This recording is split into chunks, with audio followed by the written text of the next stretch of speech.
I always enjoy hearing success stories, but I've found I've learned more through mistakes. I've made plenty myself, but the mistake I'll talk about in this video involves a smart and successful business owner who built a custom industrial property specifically for his business. They ended up occupying the building for several years, and it served their needs well, but one critical omission ended up costing over $1 million when he wanted to sell it. I'll share exactly what this mistake was, and also a few very important lessons I learned as the broker of this property. It not only shaped how I conduct my brokerage business, but it laid the foundation for how I personally invest in industrial real estate and even how I make decisions. To set the scene for this story, I'll introduce you to Charles. After a series of successful ventures, Charles started a health and safety company focusing on training and consulting to other companies.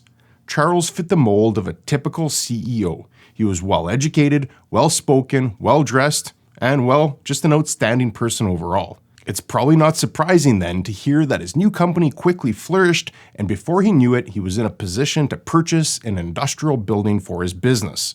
After exhausting all the options available at the time, he decided it would be better to design and build a property from scratch. He found roughly an acre of land and ultimately settled on putting a 17,000 square foot building on the site. As is common with people who build for their own company, he spared little expense, or at least so he thought. More on that in a second. I couldn't find old pictures of the interior, but it was an ultra clean warehouse with a ton of natural light. It had numerous grade loading doors, heavy power, and functional office space. The building itself is located in the heart of a major industrial park, and as you might notice in this fly-in, that this beautiful property had one significant blemish. Did you catch it? The roof height on this building is only 14 feet, and the clear ceiling height, which in this case was the height to the underside of the trusses, was only 12 feet. This particular property was built in the 80s, so it's not fair to compare it to modern industrial buildings that can approach 36 to 40 feet, but even back then it was more common to see a minimum of 18 feet. So not only was the roof lower than other buildings, it meant the overhead loading doors also had to be shorter. Again, while we usually see 14 to 16 foot high doors, this property only has 10 foot high doors. When Charles built this property, he determined he could save on both construction costs and ongoing utility costs since his business had no real use for higher ceilings. Charles operated his business out of the building for many years, and the building served their needs for the whole time.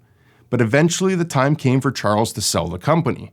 The sale included a lease whereby Charles continued to own the building and the new company owners entered into a lease agreement. Fast forward a few years and the new owners decided they wanted to take the company in a different direction and ultimately gave notice they'd be vacating the building at the end of the lease.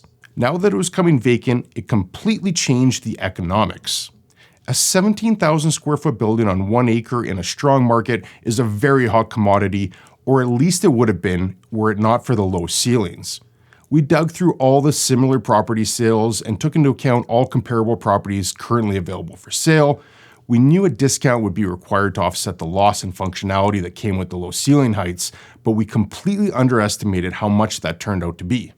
Over the coming months, we toured dozens and dozens of prospective buyers. Given the perceived discount, there were owner-users and investors both interested in it, but we heard resoundingly that the ceiling height was an insurmountable problem. There was only a single offer that came in, and incidentally, it came from a company that did not require higher ceilings either. After a bit of back and forth, the two parties agreed to a deal. I estimate that the building would have sold for over $1 million more than it had if the ceiling heights had been a normal height. So here are the 3 lessons I learned through this experience. Lesson 1, avoid blind spots. It's impossible for one person to catch everything, so build out a team of experts to help along the way. Knowledge is power, and sometimes the best knowledge is simply knowing what questions to ask and who to ask them to. Lesson number 2. Whenever considering a property, go through the exercise of estimating what it's worth vacant. Every company will eventually leave. A company may stay for a year or 50 years, but at some point it will be vacant. Even if there's a long-term lease in place, pretend it's vacant and identify any issues that could come up for the next tenant. Had Charles gone through this exercise, he would have ignored any short-term savings and thought for the long term. Lesson number 3. This is a bit of a combination of the first 2 points, and that is this. Make the best decision possible with all the information you have available. Any type of investing includes an element of risk.